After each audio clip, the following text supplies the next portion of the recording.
Met you in the winter when I was a mystery. It was cold but I was full of fire. And you said you liked my wild eyes and strong mind. You were like sunshine. Oh, my midnights are late youth and I belong to you. And we're soaking in the full moons. I fall for your laughter, you hold me together. Got me feeling like a Listen, man, when I was 12 years old, I had one of the most cruel pranks played on me that I think could ever be done to a 12-year-old little boy. So, my friends up and down the street had all got to that age where they had girlfriends, right? You know, we used to be outside playing football, doing our thing. Then all of a sudden, everybody disappears. Going on 12, 13, nobody's outside. And I'm not hip to this whole thing at all. I guess you can call me a little bit more immature than the rest of them. Or maybe I was just being raised right and I shouldn't have been messing with girls at 12, 13 years old. But nonetheless, instead of being outside playing football, everybody is chasing girls. I go outside, hit up the street, knock on the door, asking for this one, asking for that one. They're always gone. Finally, one of my friends comes to my house, knocks on the door to show off his beautiful, she's an absolutely beautiful girlfriend. Says, this is my girlfriend, we're going to hang out. Do you want to come with us? And I'm like, nah, not really. This don't seem like a good situation. Nonetheless, the three of us hang out outside under a tree. Now, the kid that I'm sitting with is kind of like my arch nemesis. We'd had 10, 12 fights over the years. I'm talking about fights since we were 6 years old. And I'm thinking, okay, maybe, just maybe, he and I can get along.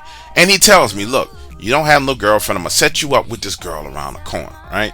So he says, here's her number. Give her a call. It's my girlfriend's friend. I go inside, call the number. This girl answers the phone. And I say, hey, Barry gave me your phone number. He was saying that you needed somebody to talk to. Maybe you and I can hang out sometime. I'm 12, 13 years old. I don't know what to say to the girl. I'm just talking, right? Well, she starts to talk to me. We start talking on the phone every day, spending hours and hours on the phone.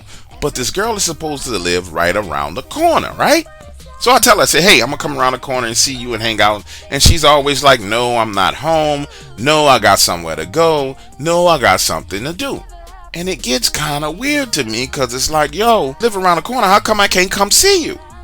So finally, I decide to ask her, hey, what street do you live on around the corner? I'm coming around there. She can't tell me the street. Now it's coming to my realization that something's not right about this situation. So I go to my friend Barry and I say, hey man, you know that girl you hooked me up with? She says she lives around the corner, but I don't think she lives around the corner. He has this devilish smile on his face. And he says, man, I can get her to come around here. Don't worry about it. I get her to come over when my girlfriend comes over Saturday. Well, I'm like, okay, cool. I'm kind of excited. It's summertime. This conversation happens on a Thursday. Friday comes around. I'm, super excited. I want to see this chick. I want to meet her. Saturday rolls around. I done told my mama. I done told my daddy. I done told everybody that this girl is coming to our neighborhood to meet me. And bruh, why he knocks on my front door, and when I open the door, it's him, his girlfriend, and a beach whale. Listen to me, when I say beach whale, I'm not trying to be mean. I'm really not.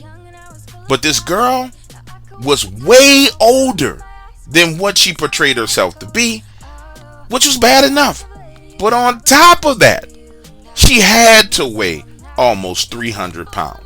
And she says, hey, how you doing? We've been talking on the phone this whole time. Barry busts out laughing. His girlfriend busts out laughing. The girl's feelings are absolutely hurt because they've lied to her and told her that they've given me pictures of her. And she was expecting me to accept her as she was. Now, I'm utterly disgusted at the sight of seeing this girl. The look on my face clearly hurts her feelings. She breaks down crying, turns around, and runs up the street. My mother is standing right next to me at the front door. I slam the door shut, and I'm pissed off. I go to stump off into my room. A few minutes later, my mother walks into the room, and she says, boy, what the hell wrong with you? I'm like, Mama, they set me up with that ugly girl, and they think it's funny. And she said, son, that girl's feelings are hurt just as hurt as yours. What I want you to do is get up, go outside, and go talk to that little girl. I said, Mama, she ain't even a little girl. I'm 12, 13. She got to be 14, 15. Son, that girl's feelings are hurt, and if you let this sit, it might hurt her forever. Trust me, go outside and talk to that girl. So now imagine a scene. I got a long face on. I stump out the front door. They're still out there leaning on the car laughing. She's 2 houses down, sitting on the ground next to a pine tree. I walk up to her and I say, you know what? I'm sorry. I apologize. You just didn't look like what I expected you to look like. That's when she tells me, well, they told me they gave you pictures of me and that you really liked me and, you know, we could be friends and da-da-da. I said, listen, we can still be friends. Honestly, we can still be friends. We've been talking on the phone this whole time. I just felt like I was deceived. I thought you was a part of it. You weren't a part of it. Fine. Well, she and I talk and we become friends. Not girlfriend, boyfriend, but become friends, right? Listen, 4 years later, bruh. 4. 1, 2, 3, 4. I'm at a high school dance. And guess who walks into the dance? She done lost all that weight. She done got taller. She's slim. She's absolutely beautiful. Understand, I'm at this dance by myself. Barry is at this dance with one of his girlfriends. I didn't even recognize this girl. This is how good she looks.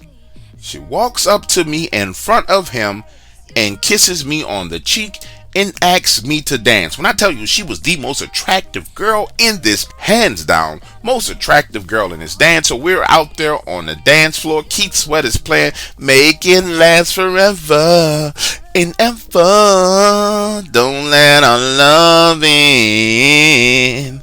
Man, the best night of my life was hanging out with her. It just goes to show you. You never treat anybody the wrong way because you never know how things gonna turn out in the end.